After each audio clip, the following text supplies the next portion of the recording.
नमो अरहंताणम नमो अरहंताणम नमो अरहंताणम। मैं देखता हूं कि मंत्र प्रयोग को भी भावना का प्रयोग कहा जा सकता है, उससे अलग नहीं है। सम्मोहन का प्रयोग तो है ही। जिस व्यक्ति ने प्राण शक्ति को थोड़ा प्रखर किया है, दूसरे व्यक्ति को सामने जो पात्र है उसको सुझाव देता है और सामने वाले व्यक्ति की चेतना, जागृत चेतना सो जाती है और हर सुझाव को वैसे ही मानने लग जाता। बड़ी विचित्र बात है, बहुत बड़ा चमत्कार है। सुझाव देने वाले ने हाथ में आम का फल दिया और कहा, तुम एक अंगारा खा रहे हो। सम्मोहित व्यक्ति खा रहा है आम, उसे लग रहा है कि अंगारा खा रहा है, बिल्कुल अंगारे का अनुभव करेगा। आम का रस बिल्कुल गायब, फल गायब, अंगारा हो जाएगा। अंगारे को खा रहा है। इतना ही नहीं होता, सुझाव देगा, तुम अंगारा खा रहे हो, तुम्हारा मुंह जल रहा है, मुंह भी जल जाएगा। सुझाव देगा कि तुम्हारा मुंह जल रहा है और फफोले उठ रहे हैं, फाले पड़ रहे हैं, फफोले उठ जाए। विचित्र बात, फफोले हो जाएंगे। जैसे जलने से फफोले होते हैं, वैसे आम खाने से फफोले हो जाएंगे। क्या कोई कम चमत्कार है? हिप्नोटिज्म का प्रयोग करने वाले ऐसे प्रदर्शन करते हैं और बड़े आश्चर्यकारी प्रदर्शन करते हैं, देखने वाले दंग रह जाते हैं कि यह कैसे हुआ। चेतना को सुला देने पर कुछ विचित्र बातें होती हैं। योग निद्रा के द्वारा जब चेतना को सुलाते हैं, कायोत्सर्ग के द्वारा जब चेतना को शांत करते हैं, समाधिस्थ करते हैं, कितना बड़ा विचित्र अनुभव होता है। व्यक्ति सोया हुआ है और लगता है कि वह आकाश में तैर रहा। कायोत्सर्ग के प्रयोग करने वाले व्यक्तियों ने बताया कि यह कैसे होता है कि मैं तो सो रहा था और मुझे ऐसा लग रहा था कि भीतर से कोई चीज निकल रही है और वह अधर में जाकर तैर रही है, मुझे दिखाई दे रही। कैसे होता है? हमारी प्राण शक्ति की इतनी विचित्र प्रक्रियाएं हैं। प्राण बाहर जा सकता है, दूसरे में प्रवेश कर सकता है और आश्चर्यकारी घटनाएं भी घटित कर सकता है। भावना का प्रयोग भी प्राण से संबंध रखता है। योग निद्रा, कायोत्सर्ग और सम्मोहन, ये सारे प्रयोग प्राण से संबद्ध हैं। प्राण की चमत्कार हैं, हमारे तेजस शरीर के चमत्कार हैं। वहां से जो तेज की रश्मियां फूटती हैं, निकलती हैं, फैलती हैं और नाना प्रकार की घटनाएं घट जाती। इससे जैन दर्शन की भाषा में समुद्घात की प्रक्रिया कहा जाता है। समुद्घात की प्रक्रिया ये केवल साधना के द्वारा ही नहीं होती है, अन्य परिस्थितियों में भी होती है। व्यक्ति बहुत बीमार है, भारी कष्ट हो रहा है, सारा शरीर अकुला रहा है, मन छटपटा रहा है। इस स्थिति में भी प्राण बाहर निकलता है और चला जाता है। प्रोजेक्शन पर आज बहुत काम हुआ है। सूक्ष्म शरीर का प्रक्षेपण आज के अध्ययन का विषय है। परा मनोविज्ञान के अध्येता उसे बहुत गहराई से देख रहे हैं। मैंने एक पुस्तक पढ़ी, प्रोजेक्शन ऑफ एस्ट्रल बॉडी। उसमें कुछ इतनी विचित्र घटनाएं हैं।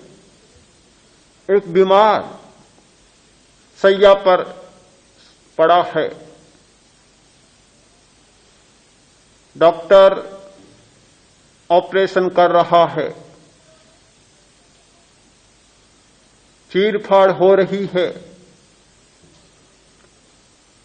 और कोई व्यक्ति ऊपर आकाश में तैर रहा है, उसे देख रहा है। एक बार ऐसा हुआ कि ऑपरेशन करते करते डॉक्टर कोई भूल कर गया। तत्काल एक धीमी सी आवाज आती है कि डॉक्टर तुम भूल रहे हो। डॉक्टर ने इधर उधर देखा, कोई आदमी नहीं। वह है, उसके सहयोगी हैं, नर्सें हैं, कोई आदमी नहीं। किसने कहा कि तुम भूल कर रहे हो? बड़े आश्चर्य में पड़ गया। ध्यान दिया, देखा तो सचमुच वह भूल कर रहा था। संभल गया, ऑपरेशन हो गया। डॉक्टर खड़ा था। रोगी ने कहा, डॉक्टर आज तुमने एक भूल की।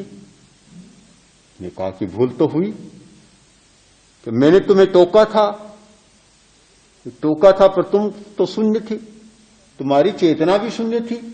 किसने टोका? कि मैंने टोका। कैसे टोका? कि तुम यहां ऑपरेशन कर रहे थे और मैं ऊपर से सारा देख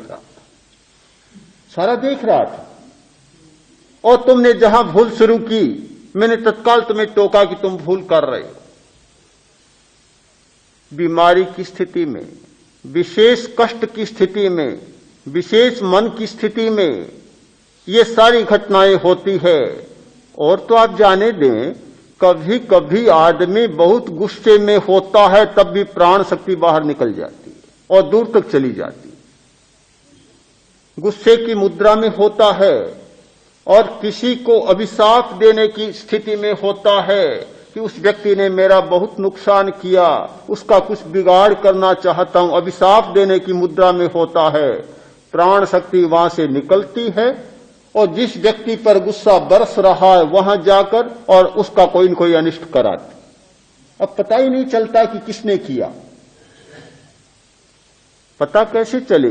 कोई स्थूल तो है नहीं करने वाली तो कोई सूक्ष्म घटना है, पर ऐसा हो जाता है।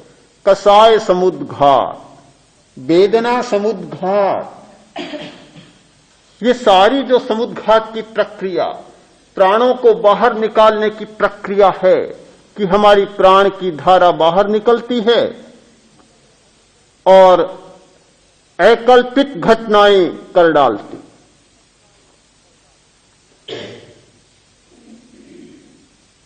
सम्मोहन में हमारी चेतना बाहर जा सकती है, प्राण धारा।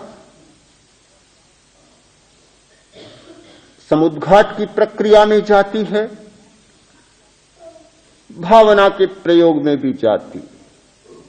भावना का प्रयोग करता है और जिसकी भावना परिपक्व हो जाती है, सिद्ध हो जाती है, तो सिद्ध पुरुष या भावितात्मा पुरुष, जो भावितात्मा है, कुछ मन में आया कि चमत्कार दिखाना है, निर्माण शुरू कर दिया। क्या चाहते हो तुम? फूल चाहते हो? क्या चाहते हो? कि हाँ फूल, गुलाब का फूल लो, या गुलाब का फूल। कोई पास में पौधा नहीं, गुलाब का फूल तैयार। क्या खाना चाहते हो? अभी मौसम नहीं है संतरा की, संतरा खाना चाहता हूं, यह लो संतरा तैयार। यहां तो कोई कोल्ड स्टोरेज तो नहीं है कि जहां संतरा रखा हुआ है कि हाथ डाला और निकाल कर दे दिया। किंतु भावितात्मा जो होता है, जो भी चीज चाहिए तत्काल निर्माण कर देता है और उसे दे देता है। भावना के द्वारा प्राण की इतनी क्षमता बढ़ जाती है, जो संभव नहीं लगता वह बात संभव बन जाती है। जैसे पदार्थ जगत पर एक भावितात्मा अपना अधिकार जमा लेता है, वैसे ही अपनी चेतना की जगत पर भी वह अधिकार कर लेता है। उसने चाहा कि यह बदलना है, तत्काल उसको बदल देगा। भावना को साधने की जरूरत है, भावना सिद्ध होती है, फिर आदत को बदलना कोई कठिनाई की बात नहीं। आदत को बदलना बहुत मुश्किल माना जाता है, बहुत कठिन माना जाता है और असंभव जैसा माना जाता है कि आदमी आदत को नहीं बदल सकता। और मुझे कहना चाहिए कि असंभव नहीं तो असंभव के लगभग तो जरूर है। आदत बदलनी बहुत कठिन है, बदलती नहीं है। बहुत मुश्किल से आदमी आदत को बदल पाता होगा, कोई कोई, बिरला बिरला नहीं बदल पाता। फिर कैसे माने कि बहुत सरल काम है। गृहस्थ की बात छोड़ देता हूं, जो सारे परिवार के झंझटों में उलझा हुआ रहता है। साधु सन्यासी, तपस्वी, मुनि, एकांत में रहने वाले दिन भर स्वाध्याय, अभ्यास और अपनी साधुचर्या में जीवन बिताने वाले हैं। पर जहां आदत बदलने का प्रश्न है, उनके लिए भी सरल बात नहीं है। गुस्सा आता है तो परिस्थिति होते ही तैयार है, बुलाने की जरूरत नहीं, अनिमंत्रित आ जाता है अपने आप। उत्तेजना आती है तो आ जाती है। जो जैसी आदत बनी हुई है, वह आदत आ टपकती है। सोचते हैं बदलना है, चाहते हैं बदलना है, पर फिर भी नहीं बदल पाती। सचमुच इस दुनिया में सबसे ज्यादा कठिन कोई काम है तो वह है आदत को बदलना।